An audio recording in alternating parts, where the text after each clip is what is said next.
Welcome back guys to another video. आप देख रहे हैं एक्वास्केपिंग विद रियो। तो मैं एक एल्गी ईटर्स वीडियो सीरीज लाने वाला हूं। तो इस एल्गी ईटर्स वीडियो सीरीज में मैं हर एक एल्गी ईटर्स के ऊपर एक एक करके डिटेल वीडियो लाने वाला हूं, जैसे कौन से एल्गी ईटर्स किस किस टाइप के एल्गीज को खाते हैं एंड किस किस टाइप के एल्गीज को नहीं खाते हैं, एंड ऑल्सो कैसे हम उन एल्गी ईटर्स को अच्छे से अपने टैंक पे केयर करके रख सकते हैं। तो थंबनेल से तो आपको ये पता ही लग गया होगा कि आज की इस वीडियो पे हम लोग ऑटोसिंक्लस कैटफिश के बारे में बात करेंगे। तो चलिए शुरू करते हैं।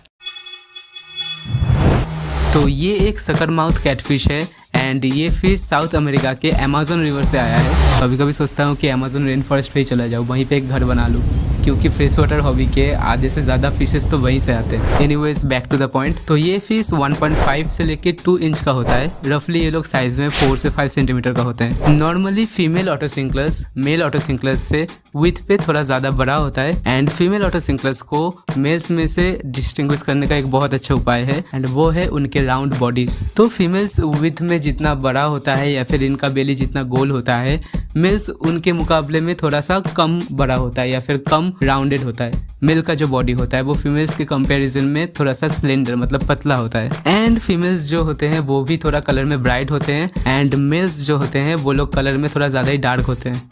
एंड ये लोग एक स्कूलिंग टाइप फिश है। तो आप जब भी अपने टैंक के लिए ऑटोसिंक्लस कैटफिश खरीदेंगे तो फिर एक खरीद के मत लाना, एक साथ 5-6 खरीद के लाना। अब क्योंकि ये लोग स्कूलिंग फिश है तो फिर जब ये लोग ग्रुप में रहते हैं तब इन लोगों को स्ट्रेस कम होता है एंड ये लोग अपना जो सबसे अच्छा बिहेवियर है वो शो कर पाते हैं। ये लोग जब टैंक्स के अंदर रहते हैं एक साथ ग्रुप्स पे ग्लास के सरफेस पे या फिर सबस्ट्रेट पे बैठे रहते हैं, जो कि बहुत अमेजिंग लगता है देखने में। और ग्रुप्स में रहने से इनको बाकी मछलियों से सेफ भी फील होता है, मतलब इन लोगों को स्ट्रेस भी कम होता है। ओके, अब मैं आपको ऑटोसिंक्लस के बारे में एक इंपॉर्टेंट टिप्स दे रहा हूँ, that is how to identify a healthy otocinclus catfish when buying it. तो आप लोग जब ये ऑटोसिंक्लस कैटफिश खरीदने जाएंगे मार्केट पे तो फिर आपको वहाँ पे बहुत सारे ऑटोसिंक्लस कैटफिश देखेंगे। तो मैं ये सजेस्ट करूंगा कि आप जो भी पतले ऑटोसिंक्लस कैटफिश है उनसे ज़रा दूर ही रहना। अगर वो लोग ऑडली कुछ ज़्यादा ही पतला दिख रहा है उसके बाद भी अगर आप उन फिशेस को खरीद के घर लेके आते हैं तो फिर बाद में उन फिशेस का आपके टैंक पे डेथ होने का चांसेस थोड़ा ज़्यादा रहता है। जब भी आप लोग ऑटोसिंक्लस कैटफिश खरीदने जा रहे हैं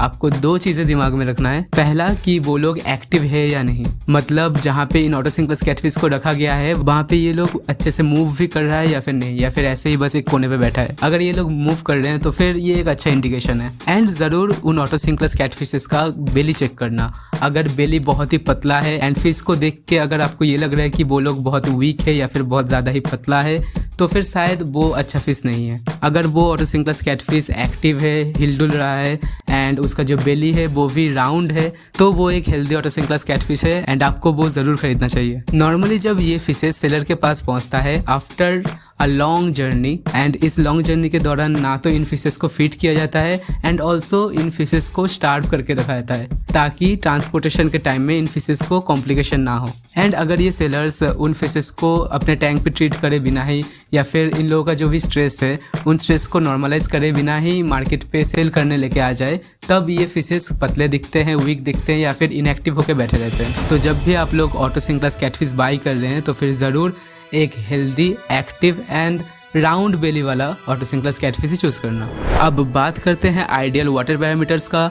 तो फिर ये लोग अमेज़न रिवर से हैं एंड अमेज़न रिवर का पानी कुछ ऐसा है। तो इनके लिए आइडियल पीएच होता है 6.5 से लेके 7.5 के बीच में, जो कि ऑलमोस्ट रेड चेरी श्रिम्प के साथ भी मैच करता है। इनके लिए आइडियल वाटर हार्डनेस है 70 से लेके 140 ppm के बीच में। इसका मतलब दे लाइक सॉफ्ट वाटर। अब इसका मतलब ये भी नहीं कि आप लोग अगर इन फिशेस को हार्ड वाटर पे रखेंगे तो फिर ये लोग मर जाएंगे। नो, अगर इन फिशेस को आइडियल वाटर हार्डनेस नहीं भी मिलेगा तब भी ये लोग एडजस्ट करके रह जाएंगे एंड एक मिनिमम स्ट्रेस रहेगा उन लोगों को जो कि नॉर्मली हम लोगों को नोटिसेबल नहीं होता उतना। लेकिन अगर आप इन ऑटोसिंक्लस फिशेस को ब्रीडिंग कराने के लिए सोच रहे हैं तब आपको आइडियल वाटर हार्डनेस मेंटेन करना पड़ेगा। ओके, नाउ ऑटोसिंक्लस कैटफिश के लिए आइडियल वाटर टेम्परेचर होता है 22 से लेके 28 डिग्री सेल्सियस का। तो विंटर्स में अगर आपके टैंक के पानी का टेम्परेचर 22 के नीचे चला जाता है तो फिर ज़रूर हीटर यूज़ करना। एंड समर में अगर आपके टैंक के पानी का टेम्परेचर 30 डिग्री सेल्सियस से ज़्यादा चला जाता है तब इन फिशेस को खास ध्यान देना पड़ता है, क्योंकि अगर वाटर टेम्परेचर बहुत ज़्यादा हाई है तो फिर ये लोग कांस्टेंट एक स्ट्रेस में रहते हैं,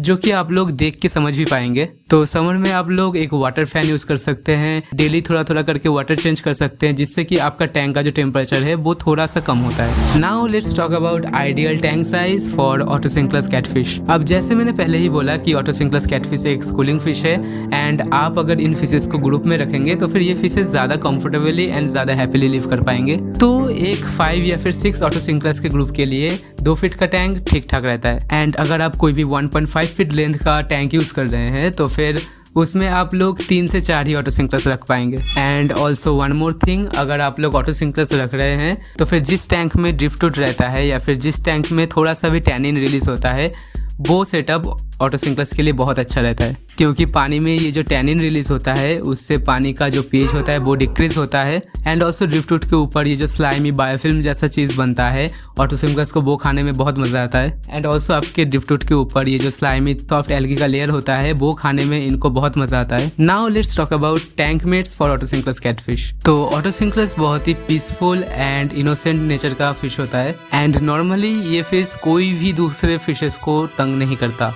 and also otocinclus catfish 100% shrimp safe है।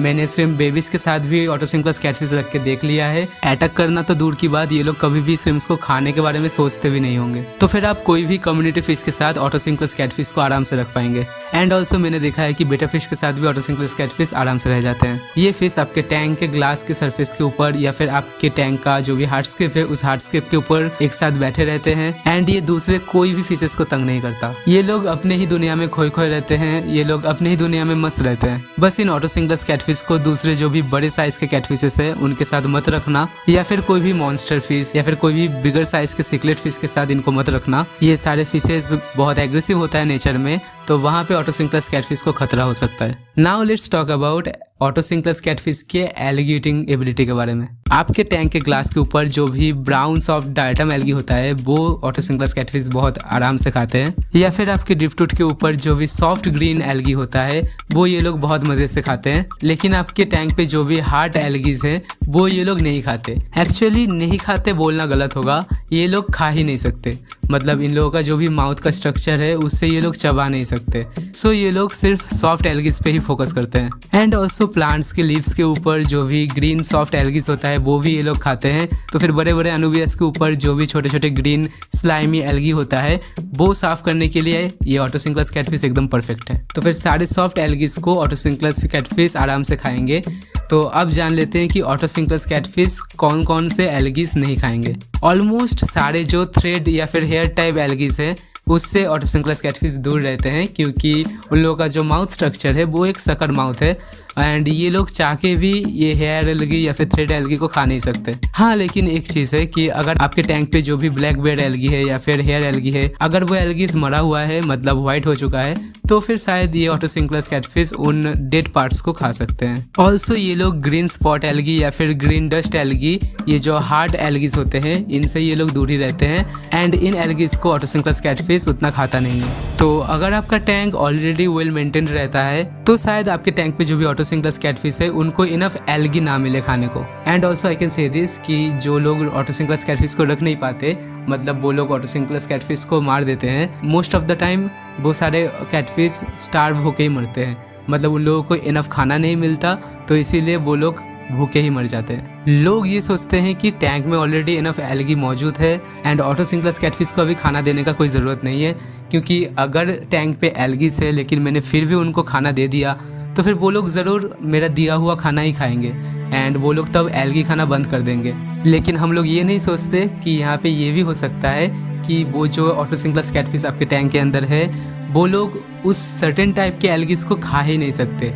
उनके पास माउथ का वैसा मेकानिज्म है ही नहीं जिससे वो लोग उन एल्गीज को खरोच खरोच के खा पाएंगे। और जो ऑटोसिंक्लस कैटफिश है वो ये सोचता है कि यार मालिक फूड क्यों नहीं दे रहे हैं, I am starving here, and most of the time वो लोग स्टार्व करते करते मर जाते हैं। तो ये काम बिल्कुल मत करना। आपके टैंक के एल्गीज साफ कराना है, इसीलिए इनको स्टार्व मत करना, इनको टाइम टाइम पे फीडिंग भी देना। तो अब बात करते हैं कि ऑटोसिंक्लस कैटफिश को आप लोग क्या क्या फीड कर सकते हैं। फर्स्ट ऑफ ऑल ऑटोसिंक्लस कैटफिश एक हर्बीवोर फिश है, तो इन लोगों का favourite food protein rich food नहीं है। इन लोगों को प्लांट बेस्ड फूड पसंद है। मार्केट में जो भी एल्गी बेस्ड फूड आता है वो इन लोगों के लिए बेस्ट होता है, जैसे हिकारी के एल्गी वेफर्स हो गया या फिर दूसरे कंपनीज का जो भी अच्छा क्वालिटी का एल्गी वेफर्स होता है वो इन कैटफिश के लिए बहुत बेनिफिशियल है। एंड ये एल्गी वेफर्स ऑटोसिंक्लस कैटफिशेस के लिए कितना फेवरेट है वो आपको एक एल्गी वेफर का पीस टैंक पे देने से ही पता चल जाएगा। जैसे ही टैंक पे खाना पहुंचता है सारे ऑटोसिंक्लस कैटफिश एक साथ टूट पड़ते हैं उस खाने के ऊपर। एंड ऑल्सो शायद ये चीज़ आप लोगों को पता ही होगा कि फिशेस के डाइट में जितना ज़्यादा वैरायटी होगा फिशेस उतना ज़्यादा हैप्पी एंड उतना ज़्यादा हेल्दी होंगे। तो आप इन्हें कोई भी वेजिटेबल बॉईल करके दे सकते हैं, और इन लोगों का फेवरेट वेजिटेबल है क्यूकम्बर। मैं नॉर्मली एक कटोरे पे पानी बॉईल करके उस गर्म पानी पे एक क्यूकम्बर का स्लाइस 2 मिनट के लिए डुबो के रखता हूँ, तब तक जब तक वो क्यूकम्बर का पीस पानी में डूब नहीं जाता। एंड उसके बाद मैं उस क्यूकम्बर का पीस को ठंडा करके टैंक पे डाल देता हूँ। एंड ये लोग बहुत ही मज़े से उस क्यूकम्बर का पीस को एंजॉय करते हैं। क्यूकम्बर के अलावा भी आप लोग कैरेट यूज़ कर सकते हैं, आप लोग स्पिनच यूज़ कर सकते हैं, आप लोग कैबेज यूज़ कर सकते हैं। तो आप लोग different types of vegetables use करके देख सकते हैं। सो अपने टैंक पे जो भी ऑटोसिंक्लस कैटफिश है उनको स्टार्व मत करो, उनको टाइम पे खाने दो एंड उनके डाइट पे वैरायटी भी रखो। एल्गीज तो ये लोग वैसे भी खाएंगे, आखिर इतने बड़े टैंक पे इन लोगों के पास करने के लिए है भी क्या। वेल नाउ आई होप कि आपको ऑटोसिंक्लस कैटफिश के बारे में एक बेसिक सा आइडिया हो गया है। अगर आपको ये वीडियो इन्फॉर्मेटिव लगा है तो फिर वीडियो को लाइक कर देना, और अगर आपको ऐसे और भी वीडियोस देखना है तो फिर चैनल को सब्सक्राइब कर लेना ताकि नेक्स्ट वीडियोस आपसे मिस ना हो जाए। मैं यहाँ पे एलिगेटर्स का जो डिजीज़ होता है उन डिजीज़ के बारे में बात नहीं करूँगा। इसके बाद एक डिजीज़ के ऊपर इन डेप्थ डिटेल में वीडियो आएगा जिस पे हम सारे फिशेस के डिजीज़ के बारे में एक साथ बात करेंगे। एंड आप मुझे कॉमेंट सेक्शन में ज़रूर बताना कि आपका फेवरेट एलिगेटर क्या है। तो मिलते हैं एलिगेटर सीरीज़ के नेक्स्ट वीडियो पे, तब तक take care and keep aquascaping. Reduce out.